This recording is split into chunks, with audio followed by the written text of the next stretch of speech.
আসসালামু আলাইকুম, good morning guys. কি অবস্থা, কি খবর সবার? তো আজকে আমি ডিউটিতে যাই নাই। ডিউটিতে না যাওয়ার কারণ হচ্ছে ছুটি না, আজকে আমার নাইট শিফট ডিউটি। আমাকে কালকে এসে সে বলল যে আমাকে রাতে আসার জন্য অন্য কিচেনে ডিউটি করব। অনেকরে নাইট শিফট ডিউটি দিলে ওদের মন দিল খারাপ হয়ে যায়, মানে আমি অনেকজন থেকে শুনছি বা জানছি, কিন্তু আমার থেকে কেন জানি নাইট শিফট ডিউটিটা অনেক ভালো লাগে। অবশ্য আমি কখনো করি নাই, কিন্তু রোজাতে আগে বাকালাতে ডিউটি করছিলাম যতটুকু আমার মনে আছে, কিন্তু দেশে কখনো আমার এমন নাইট শিফট ডিউটি করা হয় নাই। তো সকালে পিওর একটা ঘুম দিলাম, শান্তির একটা ঘুম থেকে উঠছি 11:30টার দিকে। ঘুম থেকে উঠে গোসল টোসল করে নিলাম, কিছু কাপড় ছিল ওগুলা ওয়াশ করে নিলাম। ওয়াশ টোয়াশ করে আমার আম্মুরা বললাম যে নাস্তা দেওয়ার জন্য। তো আমার আম্মুরা কালকে থেকে নাস্তা বানাচ্ছিল, আমাকে আটা রুটি আর মাংস দিয়ে নাস্তা দিল। তো নাস্তা করলাম, চাটা খাইলাম। তারপর কিছুক্ষণ শুয়েছিলাম, কিছু ভিডিও টিডিও ছিল ওইগুলা এডিট করলাম, তারপর আপলোড করলাম, এগুলাই করলাম। অনেকক্ষণ শুয়ে থাকার পর দুপুরের দিকে জিতুরা মেসেজ দিলাম, দুপুর না প্রায় বিকাল হয়ে আসছিল, 3টা সাড়ে 3টার দিকে ওরে কল দিলাম, কল দিয়ে আসতে বললাম। তারপর আমি বাইকটা বের করলাম, বাইকটা বের করে ওরে নিয়ে বের হয়ে গেলাম। আমাদের কোনো এক্সাক্ট গন্তব্য ছিল না যে এখানে যাব ওইখানে যাব, এরকম কোনো কিছু ঠিক করা ছিল না। তো প্রথমে আমি ভাবলাম যে অনন্য আবাসিক যাব, যাইতে আবার মনে পড়লো যে একটু মনির ভাইদের সাথে দেখা করে আসি। তাই মদনাঘাটের নামলাম, নেমে ওনার সাথে দেখা করতে গেলাম। আজকে অনেকদিন পর দেখা হচ্ছে। তো গিয়ে অনেকক্ষণ ফান টান করলাম, অনেকক্ষণ আড্ডা টাড্ডা দিলাম। আমরা আগে রেগুলার বসতাম, রেগুলার আড্ডা সাড্ডা হইতো, রেগুলার পোলাপাইনও ছিল অনেক বেশি, কিন্তু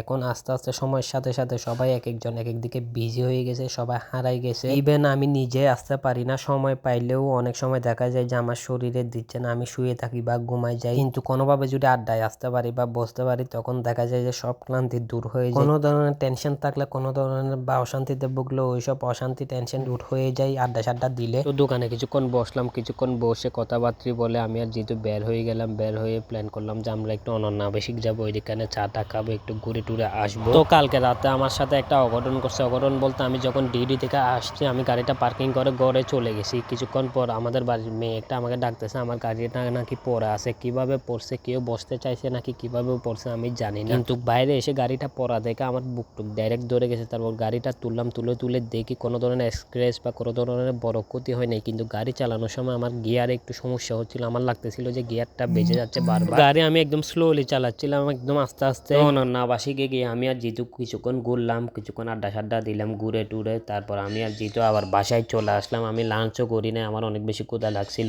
বাসায় এসে মাগরিবের সময় আমি লাঞ্চ করলাম। এরপর আবার বন্ধু শিবরে নিয়ে বের হয়ে গেলাম। বন্ধু শিব বলতেছে যে কি খাইতে ইচ্ছা করতেছে, ও খাওয়াবে। ফার্স্টে বলতেছে মাসালা টাসালা চিকেন টিকেন এগুলো খাওয়াবে। আমি বলতেছি এগুলা খাবো না। তো বলতেছে চটফটি, তারপর ফুচকা বেলফুরি এগুলা খাওয়াবে। রাস্তার মাথায় এখানে নাকি একটা ভালো দোকান আছে। তারপর আবার ওর সাথে বেরিয়ে পড়লাম ওইখানে যাওয়ার জন্য। ওইখানে গিয়ে বেলফুরি আর চটফটি খেলাম। চটফটিটা খাইতে পারি না, এক চামিচ খাইছি। তারপর আমরা প্যাকেট করে নিয়ে আসছি। তারপর আসার সময় একটা চায়ের দোকানে দাঁড়ায় চাটা খাইলাম। তো আজকের ভিডিও এতটুকু, ইনশাল্লাহ নেক্সট ভিডিওতে দেখা হবে। আল্লাহ হাফেজ।